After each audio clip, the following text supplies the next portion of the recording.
walipolilia Bwana akakisikia kilio chao. Wakati walipoenda kunyenyekea na wakati walipoenda kumwita Bwana, wakati walipoenda kujipeana katika uwepo wa Bwana, wakati walipotamani Bwana akayatimilize malengo na makusudio yake kwa ajili ya maisha yao, walienda na wakamgeukia Bwana, na hivyo walipogeuza mioyo yao, Bwana akakisikia kilio chao. Bwana akasikia kilio cha mioyo yao. Bwana akasikia mateso ya mioyo yao, na akawasikia na akawatoa katika kilio cha mioyo yao. Bwana Yesu asifiwe sana. Amen. Na hivyo katika kule kumtafuta Bwana na katika kule kumwendea Bwana, ni vyema kupeleleza kama unapoenda, ninamwendea Bwana katika haki ama ninamwendea Bwana kwa sababu ya matatizo. Maana ni nyakati mingi na majira mengi wanadamu wamekosa kumwendea Bwana, si kwa sababu ya mahitaji, si kwa sababu ya utenda kazi wao. Wamemkimbilia Bwana kwa sababu ya matatizo yao. Na hivyo nyakati mingi matatizo yanapokuja, nyakati mingi matatizo yanapokuwa katikati ya watu, nyakati mingi matatizo yanapokuwa katika maisha ya wapendwa, unapata twajipata katika kilio, unapata twajipata katika machozi, unapata twajipata katika hali ambazo ni za kuangaisha. Na hivyo kwa sababu ya kutojibiwa wakati wa matatizo yetu, unapata mioyo yetu ama mioyo ya wengi inaanza kuondoka katika uwepo wa Bwana. Bwana asifiwe sana. Amen. Ya kwamba nyakati mingi tunapoitana na kutojibiwa, unapata tunaanza kukosa ule udhamani, tunaanza kukosa ile trust, the trust of the work of the kingdom of God inaanza kuondoka katika hatua zetu, inaanza kuondoka katika maisha yetu, ule udhamana unaanza kuondoka, na hivyo tunaanza kuondolewa polepole. Bwana asifiwe sana. Ya kwamba maisha yanaanza kuondolewa polepole. Ya kwanza mapito ya wateule inaanza kuondolewa polepole. Ya kwamba utenda kazi unaanza kuondolewa polepole, na hivyo watu wanashindwa na kufikia. Bwana Yesu asifiwe sana. Amen. Na hivyo kwa njia ile neno linasema ya kwamba akanena na akasema ya kwamba walimulilia wenye haki walimulilia na akawasikia. Kwa hivyo kuna kitu ambacho kinachostahili kuangaliwa wakati tunapoomba na kupata hatujajibiwa kwa wepesi. Tunastahili kuangalia tunaomba katika haki ama tunaomba katika tamaa. Bwana Yesu asifiwe sana. Amen. Maana nyakati tunapoomba katika tamaa, utapata twataka tusibishwe mahitaji yetu, si kwa ajili ya utukufu wa Mungu, bali kwa ajili ya utukufu wa maisha yetu, si kwa ajili tukaweze kufikiwa, bali ni kwa ajili tukaweze kupata furaha za mioyo yetu. Bwana asifiwe sana. Amen. Na hivyo nyakati tunapomwita Bwana tukiwa twatamani tukafikiwe kwa njia ile, na tunakosa kusipokea zile baraka ambazo Bwana ameshiweka kwa ajili yetu, basi twajiacha katika umateka, twajiacha katika njia, twajiacha katika mapito, twajiacha mahali ambapo ni pakulia. Ndiyo tu wenye haki wakiitana wanajibiwa, na wale wasio haki wakiitana kuna kuwepo na kucheleweshwa. Na hivyo uadui unaanza kuingia kati ya watu wawili waliokuwa katika safari moja. Bwana asifiwe sana. Amen. Maana mmoja ameitana katika haki na mwingine ameitana kutoka kwa moyo, ameitana kutoka kwa tamaa ama tamanio ya moyo, ama ameenda kutafuta Bwana kwa sababu ya tatizo ambao limemfinyilia. Maana kanisani mara mingi unaweza pata watu hawataki kutembea katika uaminifu, wanaenenda tu sababu ni kanisa, wanaenenda kwa sababu waliokoka na wakaanza kwenda, wameweka kando uaminifu wa mioyo yao mbele za Bwana, na hivyo wakati wanapoitana Bwana anakosa kujibu, wanaanza kunungunika. Na wenye haki wakiitana na kujibiwa, uhasama unaanza katikati ya wale watu, unaanza kuwa katikati ya wale watenda kazi. Umesomea mstari wa 18. Bwana yu karibu nao waliovunjika moyo, na waliopondeka roho huwaokoa. Bwana yu karibu na wale ambao waliobondeka mioyo, na yu karibu na wale ambao wamevunjika mioyo. Bwana asifiwe sana. Amen. Na ya kwamba wale waliovunjika mioyo hata waacha. Bwana asifiwe sana. Amen. Wale ambao wamevunja mioyo yao, wale ambao wamevunjika mioyo yao katika safari, wamepigwa vita zikawalemea, wamepigwa vita zikawakalia, wamepigwa vita zikakaa kuangaisha, Bwana atawaachilia, atawaacha. Bwana asifiwe sana. Amen. Nyakati mingi tunapotembea na tunapokaa unapata tujipata ya kwamba kuna mambo ambao yanayohitajika yakatekelezwe, lakini kwa sababu ya kutovunjika, maana tunahitaji kuvunjika. Bwana asifiwe. Amen. Unaweza kuta tuko kanisani sisi wote, lakini hakuna moyo umevunjika mbele za Bwana. Mioyo yote imesimama, hakuna moyo umevunjika. Bwana asifiwe. Unakuta hakuna mtu wa kunyenyekea, unapata hakuna mtu wa kujipeana, unapata hakuna mtu ambaye anasema I am here for a purpose of the kingdom of God. I am here for a purpose of the working of the kingdom.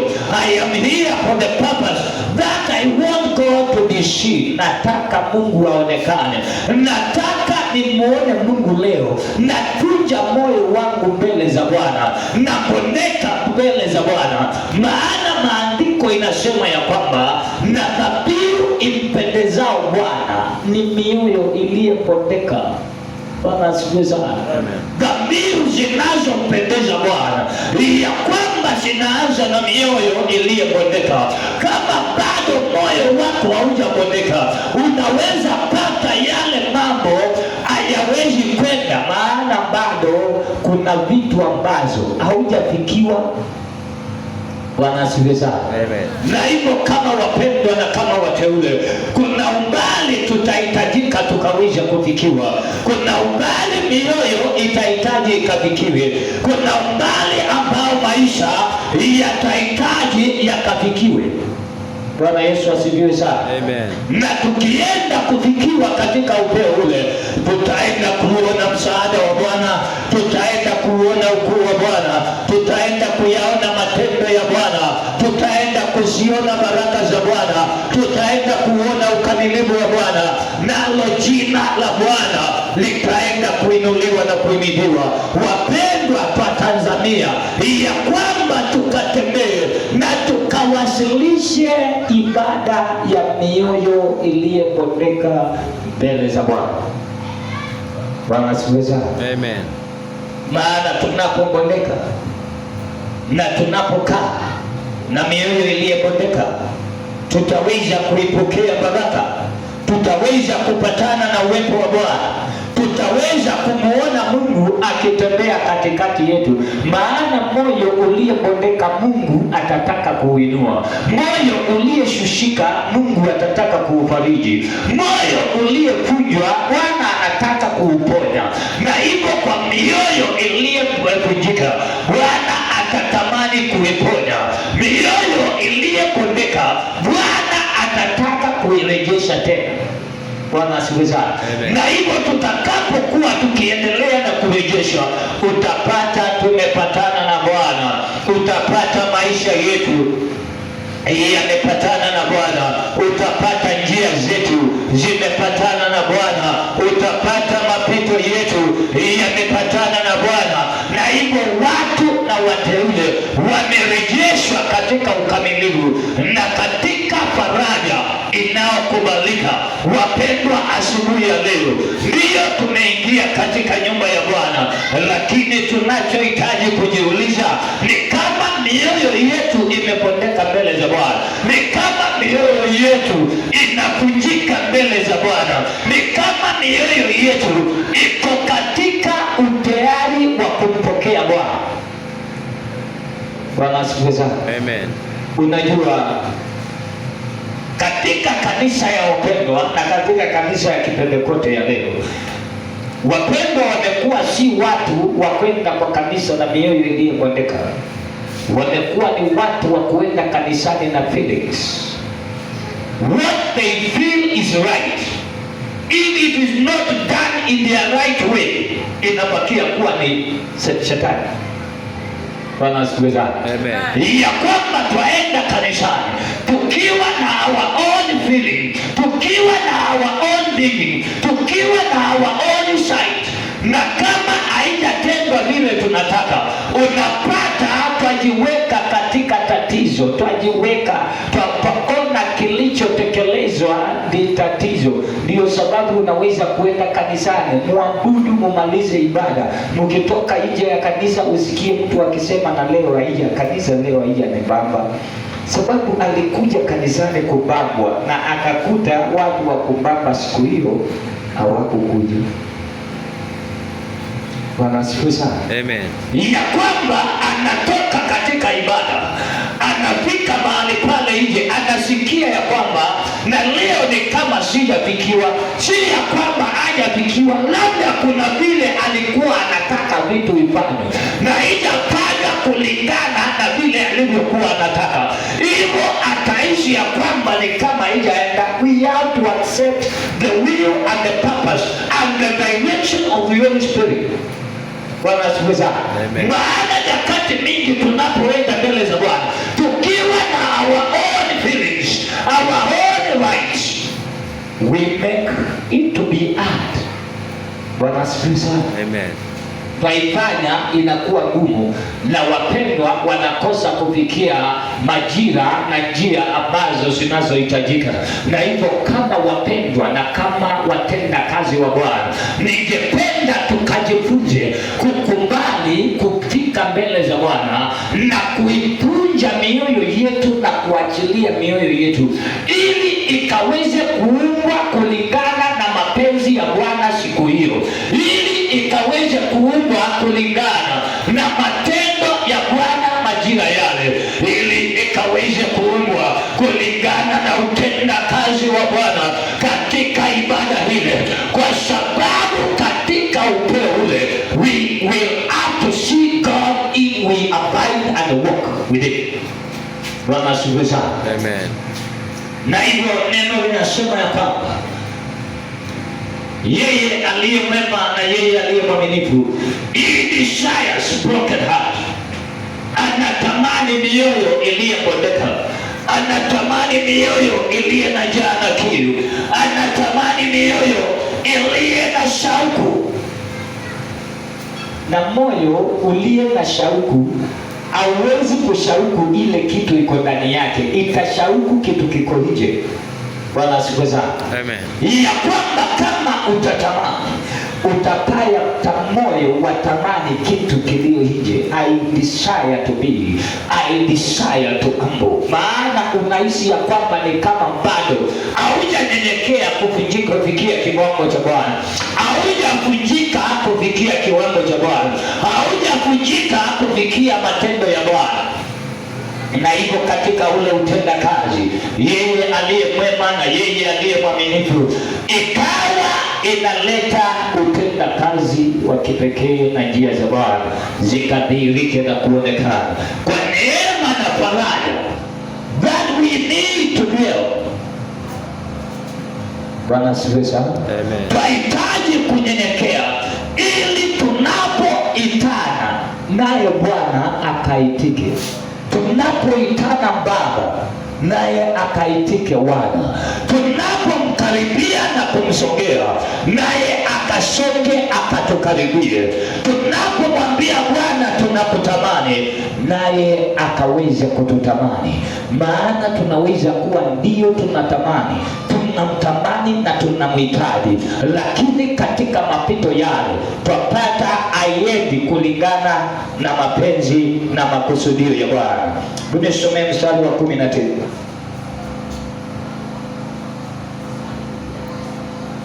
Zaburi 34 mstari wa 19. Mateso ya mwenye haki ni mengi, lakini Bwana humponya nayo yote. Mateso ya mwenye haki, mtu ambaye ameponda moyo wake.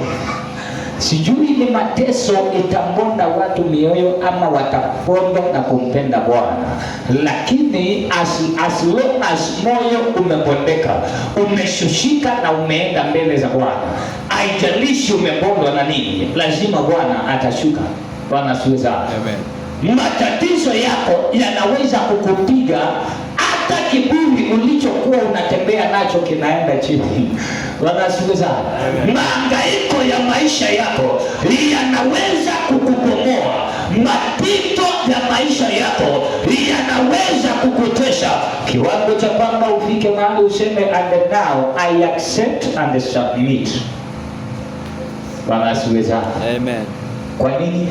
Maana mapito yamepitisha katika moyo katika maisha yako, na hii ndio sababu Daudi akasema mateso ya mwenye haki ni mengi, lakini Bwana atamponya kwa yote.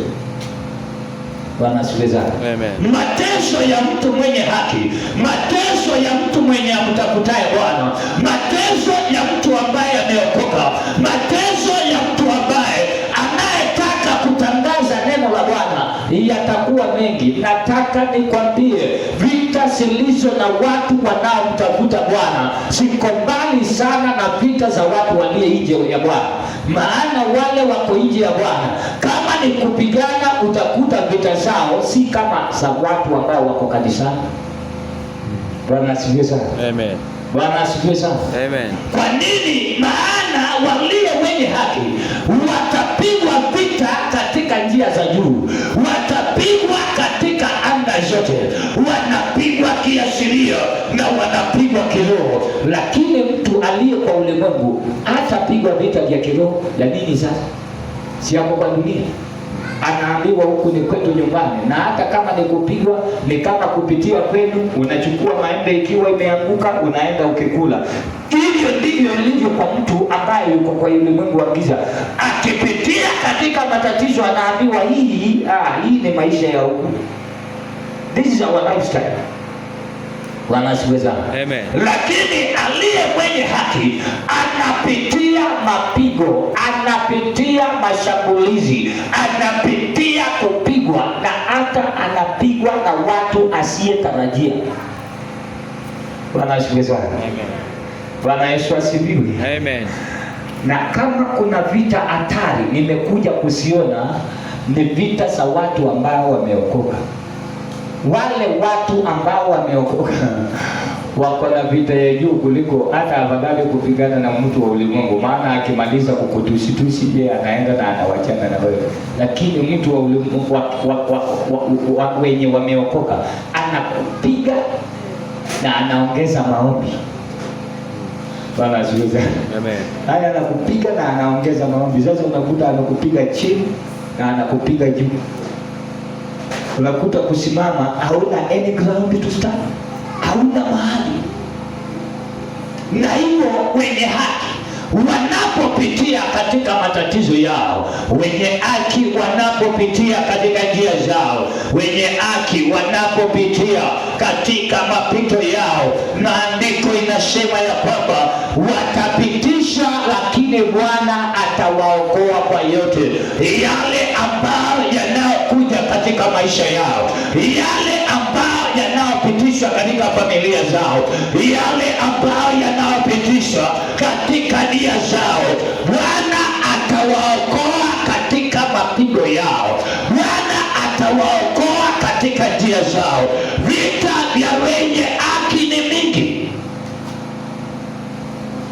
Bwana asifiwe sana. Amen. Na kama haujaingia katika njia ya haki, maana vita zingine hutokea, si kwamba inakuanga ni vita, ni shetani huwa ametumana ukuje kutafutwa. Vile naweza sema enda unitafutie fulani hapo nje, umwambie ninamuita. Ipo ndivyo vita za wateule zinakuanga. Shetani anaweza sema uende utafutwe, uonekane kama utapatikana mahali ulipo, na hivyo unapopatikana, maana kupatikana kwako ndio mwanzo. Hapo ndio matatizo huanzia, hapo ndipo vita huanzia, hapo ndipo mapambano huanzia, hapo ndipo njia huanzia, hapo ndipo mashambulizi huanzia, hapo ndio tawala huanza kuinuka. Na hivyo kwa wenye haki watahitaji kukubali kunyenyekea. Bwana asifiwe sana. Amen. Kunyenyekea si kwamba ni kuongopa. Kunyenyekea ni kukubali na kuachilia Bwana achukue ushukani. Bwana asifiwe sana. Amen. It is not that we let it go.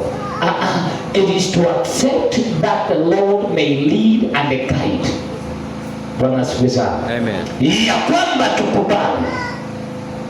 Wewe ukubali katika mapito yako, na mimi nikubali katika mapito yangu, ya kwamba sote tukakubali. What is happening around us, it is not about what we desire, but I know my God will give us a way. I know our Redeemer will save us from the hand of the enemy. I know our God will arise and save us from the hands of our persecutors. Bwana asifiwe sana. Amen. Maana our prosecutors are standing around us to prosecute every day. Wanataka kuwasilisha mbinu zao kila asubuhi, wanataka kuwasilisha vita vyao kila asubuhi, wanataka kupigana vita vyao kila asubuhi, lakini naye Bwana anatamani, anakusudia, analenga kutimiliza, analenga kufikia, analenga kuangazia yale ambao ni ya uzima, yale ambao ni ya utakatifu, yale ambao ni ya ukamilifu, ya kwamba Bwana anaenda kuyatekeleza. Mateso ya wenye haki ni mengi, lakini Bwana atawaokoa kwa yote. Ningependa nikwambie leo ya kwamba mateso yaliye katika moyo wako, ingawaje yanaweza kuwa ni mengi, makesi yaliye katika moyo wako yanaweza kuwa ni mengi. Hali zinazokuzunguka zikileta vita katika maisha yako leo zinaweza kuwa ni mingi, lakini nina hakikisho moja tu, ya kwamba Bwana atakuokoa kwa yote. Haleluya. Amen. Haijalishi yale mambo yanayokuja, maana vitu huandaliwa ili watu wakaweze kutekwa nyara. Bwana asifiwe sana. Amen. When the devil wants to fight you, wakati shetani anapotaka kukupiga vita, huwa anaandaa environment ya kukupiga vita. Bwana asifiwe sana. Amen. Anaanza kuandaa environment. Anapoangalia anaona ninataka kushambulia katika maisha ya mtu fulani, anaanza kuandaa environment.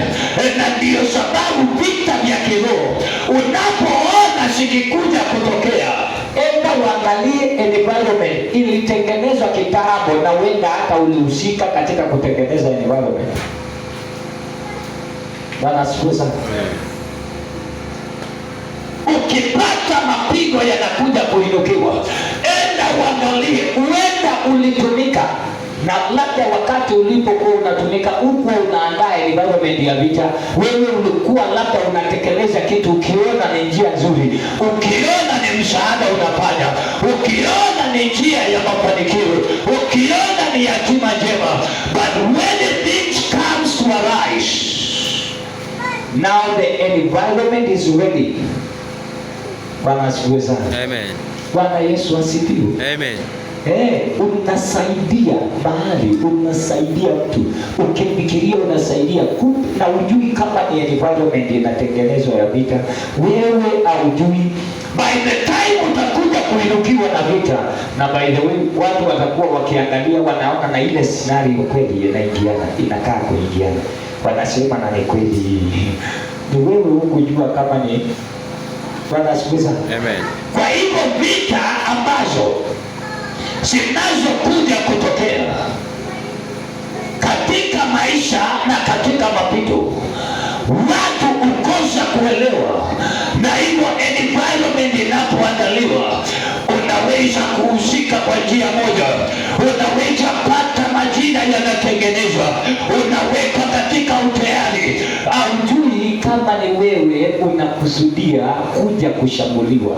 You can't know. Bwana Yesu asifiwe sana. Amen. Bwana Yesu asifiwe. Amen. Majira mengi tumepigwa, si kwa sababu tulistahili viboko. Tumepigwa kwa sababu wakati environment ya vita ilipokuwa ikitengenezwa, na wewe ulikaa katika nafasi ya utayari, ulitumika katika ile environment, ulitumika katika ule uandalizi, ulitumika katika kule kutekeleza. Sasa ukakuja kujipata nimeingia. What do I do? Bwana asifiwe sana. Amen. Maana nyakati zingine vita zinaweza kutokea mpaka ukiambiwa sasa, hebu tuambie, hebu jitetee, unatafuta vile unaweza kuelezea inakushinda. Bwana asifiwe sana. Amen. Ikawaje moyoni unajua si kweli, na unajua moyoni haiko hivyo, lakini si vita imeshaletwa. Bwana asifiwe sana. Hii ni matatizo ya mwenye haki. Matatizo ya mwenye haki ni mengi, na hivyo Bwana atamuokoa kwa yote. By the time God will bring change, ya kwamba kwa wakati na majira ambao Bwana anaokusudia akaleta mabadiliko, itakuwa tofauti, na itakuwa katika utofauti mkuu, itakuwa katika utofauti wa kipekee, itakuwa katika utofauti ulio wa ajabu, ya kwamba kwa yote Bwana anaokusudia kuyatenda, kwa yote Bwana anaolenga kuyatimiliza, kwa yote Bwana anaotazamia kuyatimiliza, Bwana anaandaa, and he prepares a protection for his people. Bwana asifiwe sana. Amen. Na hivyo maana nyakati zingine tunahusika katika preparation. I pray hata kama ground yako ni wewe ulitengeneza, Bwana akuokoe, na akuokoe kwa utulivu. Bwana akuondoe hata kama ulihusika katika preparation of the battle, ya kwamba ukuje kupigwa vita. May the Lord cause your day to arise, your day to come, that he may show his rescue upon your life. Maana kuna vita ambazo tukiambiwa kama wanadamu, hebu jitetee, hebu jiondoe, utapata hakuna kujiondoa. Hata ukiongea, hata ukiimba kauhimbo, wanakwambia tunajua nyimbo zenu, tunazijua, mkifanya na mkitekeleza ndio mnakujanga kuimba nyimbo. We know you. Bwana asifiwe sana. Amen. But when the Lord will arise, when the Lord will appear, when the Lord will reveal himself in his presence in your steps, God will make it work for the greatness of his kingdom. Bwana asifiwe sana. Amen. Kwa hivyo katika ibada ya leo, ninatamani Bwana akakuokoe matatizo ulinayoyapitia. Kuna mambo ambao yamesunguka maisha yako asubuhi ya leo. Kuna vita ambazo zimezunguka maisha yako asubuhi ya leo. Kuna mitego imewekwa katika maeneo yako leo. Kuna environment zilizotengenezwa ili zikakupiga vita. I pray today that our Lord, that our God may make you escape, may rescue your life, may rescue your steps, may he rescue your generation, may he rescue your steps, because he is a faithful God. Bwana asifiwe sana. Amen. Ya kwamba matatizo na mateso ya mwenye haki ni mengi, lakini Bwana anamuokoa kwa yote. Bwana anamponya kwa yote. Bwana anamfariji kwa yote. Unisomee mstari ulio hapo chini, alafu tumalizie mahali pale.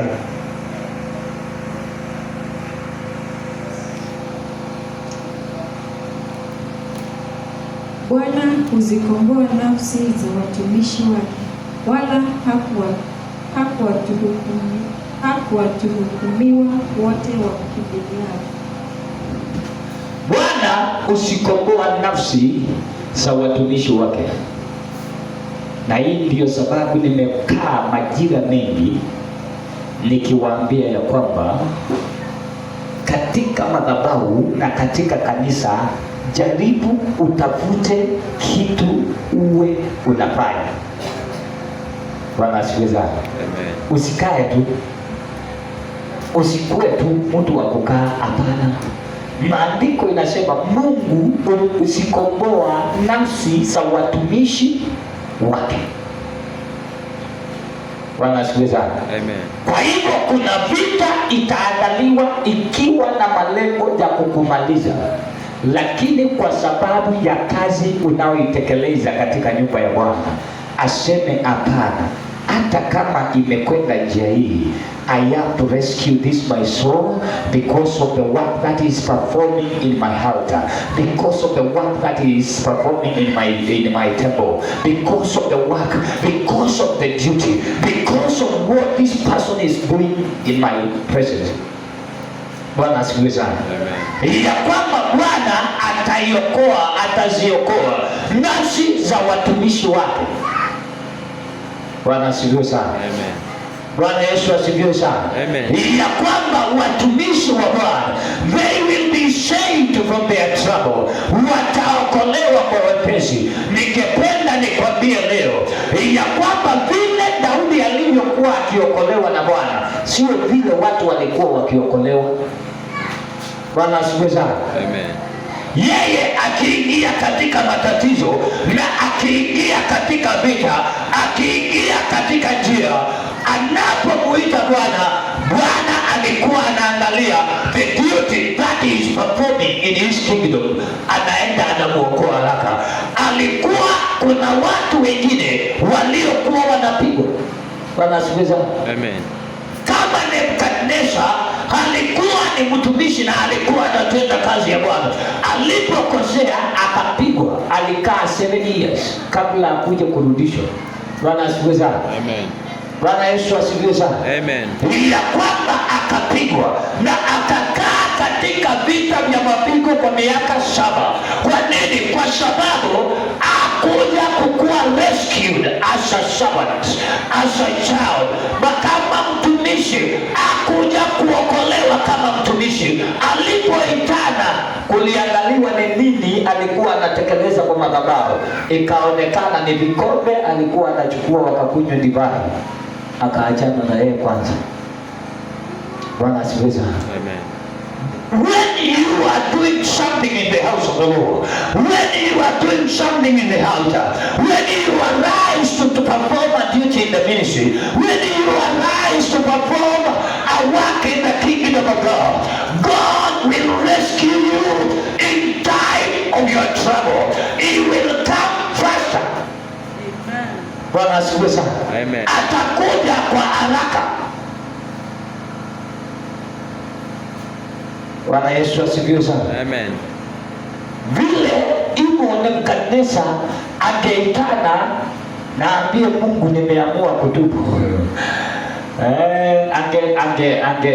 angeachiliwa, lakini kwa sababu ya kiburi ya moyo, kwa sababu ya environment aliyotengeneza ya kupigwa, sababu ya environment aliyoandaa ili mashambulizi yakaingie, I tell you, it would not give room for him to be rescued fast. Bwana asifiwe sana. Amen. Daudi anamgeukia Bwana, anamwambia Bwana, see, this is what I have done. Angalia, haya ndio nimetenda. Bwana, ninajua nimekosa na ananyenyekea madhabahuni mwako. Nimepoteza bibi, watoto na majeshi, vitu vyao vimeenda zote.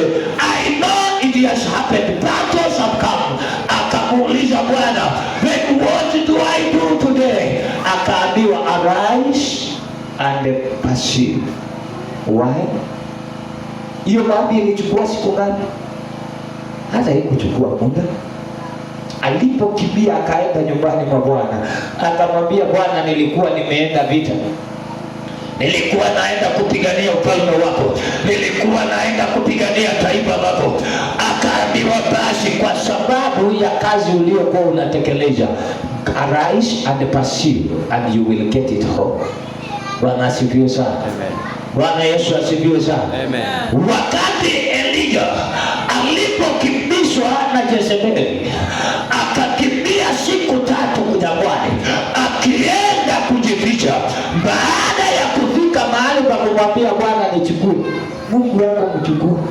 Ingawaje yeye ndiye ametengeneza environment ya kwamba vita iinukiwe, ainukiwe na aanze kupigwa vita.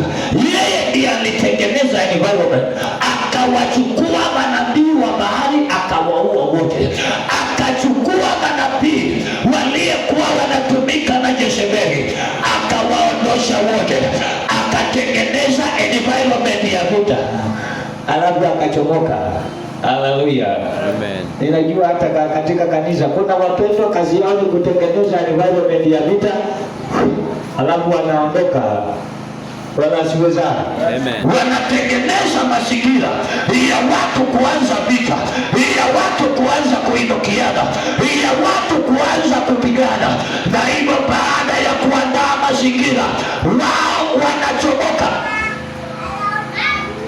When you prepare the ground of your battle, unakuta isipokuwa Bwana akuje kukuokoa, hapo pana vita kubwa. Maana unakuanga uwezi jitetea. Environment inasema na ina confess, you are the one who has done this. Na watu wakielezewa scenarios wanasiona na wanasikubali. Sasa unakuta hata ukiwaambia sio hivyo, wanasema it is done. Anasifiwe sana. Amen. Ni kukataa na kataa, ni kweli. Ametekeleza, ni kweli. Ametenda, ni kweli. Ameweka. Na hivyo katika njia ile na katika mwongozo ule wanakaa, environment ikatengenezwa. Akatengeneza environment ya kuwachinja manabii wa Baali. Baada ya kukamilisha kazi, nayo threat ikakuja. Kesho majira kama haya, kichwa chako nitakuwa nacho mezani. Akaangalia akasema, na sitangojea mpaka kichwa yangu iwekwe juu ya sahani. Akachomoka akaenda. Vile alivyokimbia siku 3, Biblia inasema mahali alipoenda kulala alisema, Bwana nichukue. Bwana asifiwe sana. Amen. Bwana asifiwe sana. Amen. Akamwambia Bwana nichukue. Kwa nini amwambie Bwana amchukue na ametoka kuua watu? Bwana asifiwe sana. Amen. Na hata ameua watu wengi kuliko huyu mmoja anamkimbiza. Angesema huyu mmoja amebaki, akuje nitamuonyesha tofauti, akuje tutaonana. Maana kama ni Jezebeli amebaki, si angeinuka na apigane na Jezebeli na ammalize. Lakini ikawa akiangalia mazingira ya vita, haiwezi kumruhusu kuingia katika vita tena. Akatoroka. Akaenda akafika mahali palipokuwa amehangaika, akalala chini ya mti. Akamwambia Bwana, ninajua ya kwamba majira yamewadia, chukua nafsi yangu ipumzishe, maana vita hizi sasa ninaona siwezi kuendelea. Mungu hakuangalia kile alichosema, aliangalia kazi iliyokuwa mbele yake kutekeleza. Bwana asifiwe sana. Amen. Bwana aliangalia ile kazi Elijah anahitaji kutekeleza. Akamwambia, wewe wachana na maneno yako, inuka ukule, ninajua ni njaa, kula na uendelee safari, na uendelee na safari. Bwana asifiwe sana. Amen. Akawa anaiangalia kazi ambao anahitaji kuitekeleza. When in the altar and in the kingdom of God.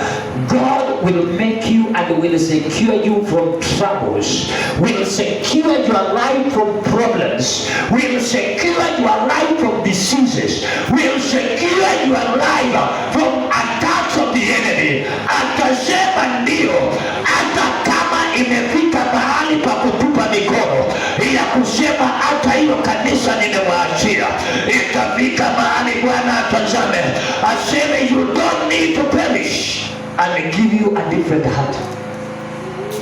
Hallelujah. Amen. Ya kwamba na akupee moyo tofauti.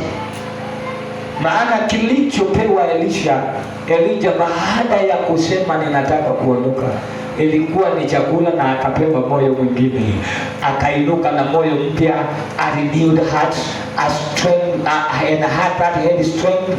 Akasema ya kwamba na sasa ninasonga mbele, akasema sasa na nitaendelea, akasema sasa na nitaenda kutenda kazi ya Bwana, akasema sasa na nitapeleka jumbe za Bwana, akasema sasa na nitatangaza mapenzi ya Bwana. And that is how our God is willing to empower lives that are seeking His name, that are working for His kingdom. Bwana asifiwe sana. Amen. Hali yako inaweza kuwa haikukubali. Matatizo uliye naye yanaweza kuwa watu wakiangalia wanaona haifai. Wanaona ni kama hauwezi kuendelea. Wanaona ni kama hauwezi kukwea. Ningependa nikwambie tatizo lako, it is a preparation of rescue that the Lord is preparing for your life. The problem you have today, it is a preparation that the Lord is preparing you to rescue your soul from your trouble. Hallelujah. Amen. Bwana Yesu asifiwe sana. Amen. Ya kwamba katika mapito yale, ya kwamba katika njia ile, ya kwamba katika mwongozo ule, Bwana ataenda kuyaleta mabadiliko. Bwana ataenda kuleta ushindi. Bwana ataenda kuleta utimilivu, nalo jina la Bwana litaenda kubarikiwa. Bwana Yesu asifiwe sana. Amen. You will not die in your problem today. You will not die in your trouble today. You will not try. You will not die in the battle that you are in today. Lord will make you, will rescue you, will give you away. Hata kama wewe ndio uliandaa ground ya mapigano na ukapigwa, I tell you, God will not let you die. He will rescue your soul. He will rescue your spirit. He will rescue your destination, and the Lord shall do good to stand.